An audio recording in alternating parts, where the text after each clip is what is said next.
I'm talking here with Gavin from the police at CyberIsle, an event that's coming up, which is going to be obviously very important these days about scams. We're all getting hit all the time, and you just gave us a briefing about the latest sort of ploys, and it's never ending, what's going on. So anyway, let's talk about this. A big event here at the Villa Marina that's going to take people through protection, I think, and help and advice. Yeah, it's talking about resilience. So it's if an event happens, what to do about it, but be prepared for that event, ideally beforehand. And CyberIsle is on the 19th of October, and it's run by Oxia, which is the Office of Cybersecurity and Information Assurance. And I work down here as part of the police with Oxia on, helping the public, including residential and businesses, protect and prevent cybercrime, basically. Yeah, so it's a police issue, but you have the special department that is... Well, actually, Oxia comes under the DHA, so it's a separate department under the DHA. I'm down here seconded working with them. How big a problem then is it? Cybercrime is a big issue on the Isle of Man, as it is anywhere. It's probably our highest volume crime, and it's crime. It's vastly underreported. So the amount of crime that is actually occurring, we're only seeing a very small percentage of it, and we're trying to actually increase the amount that gets reported to us, which may seem odd that we want to increase the amount of crime reports, but they're out there. We want to know about them, and if we know about them, we can hopefully look at them and work with agencies to prevent and protect people.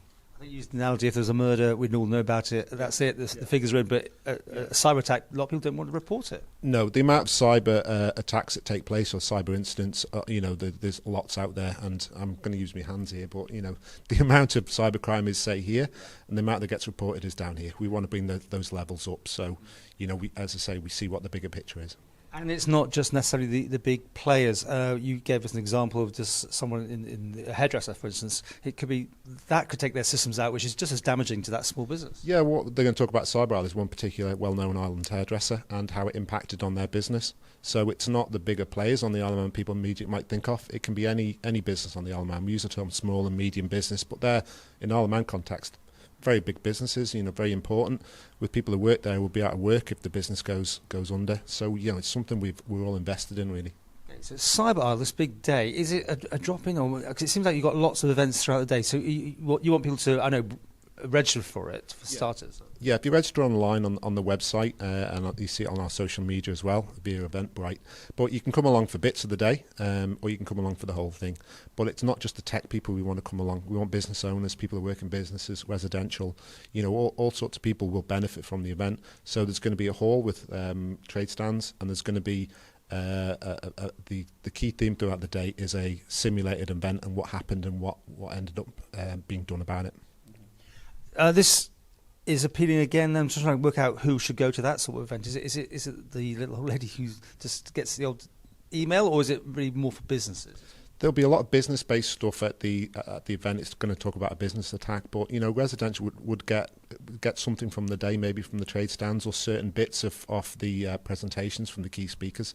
But it's a little bit of everything for everybody. But we really want to encourage businesses, business owners, managing directors, the boards to come along.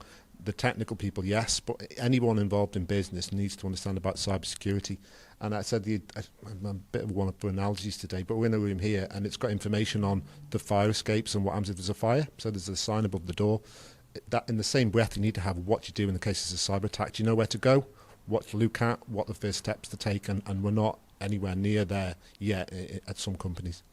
Do the islands seem to get attacked even more? I just think we've always heard about them disguise themselves as local businesses. A lot of that going on, which you almost take as granted when you get that suspicious email. Well, it's not suspicious, that's the trouble. It looks almost too good to be true. It looks real. Yeah, I think what we had a captive audience during the 3 lockdowns, and the scammers, wherever they were based, were very aware of that. In fact, some of them suffered from lockdowns because we saw a little bit of period of a lull, maybe a little one. But they knew about the Isle of Man, so they might be ringing up to say, oh, if you've got British gas, you need to pay your bill. Now, we know we haven't got British gas here, we've got a local company. And adapting their tactics as they went along, and now they're getting really, really efficient at knowing about the Isle of Man, knowing about Laxey, for example, pretending to be certain people from certain areas from the Isle of Man, having a lot of local knowledge and really starting to fool people. So it's really taking care when you're speaking to people online. Okay, so someone has a cyber attack and they're works encrypted. Not only that, I was hearing that they double whammy because they take that original stuff and they can use that against the company. But the thing is, at what stage do the police or you guys get involved here? I mean, should you want them to be reported? I understand, but is there anything that you can do to help these people if they've been cyber attacked? Yeah, there's advice we can give. The main thing is have a plan in place before it happens. Don't let it come as a surprise. So a plan for how you're going to speak to your customers, how you're going to speak to your staff, what you can do with your data. There are 5 steps to cybersecurity, and they're on our web page in some articles we're doing. We'll talk about them on the day. To do with, backing up your data is one example. So if you back up your data and you keep it secure in an area where people don't get to it, it's like your home computer. If it all goes wrong and you've got a backup, you can start it up again.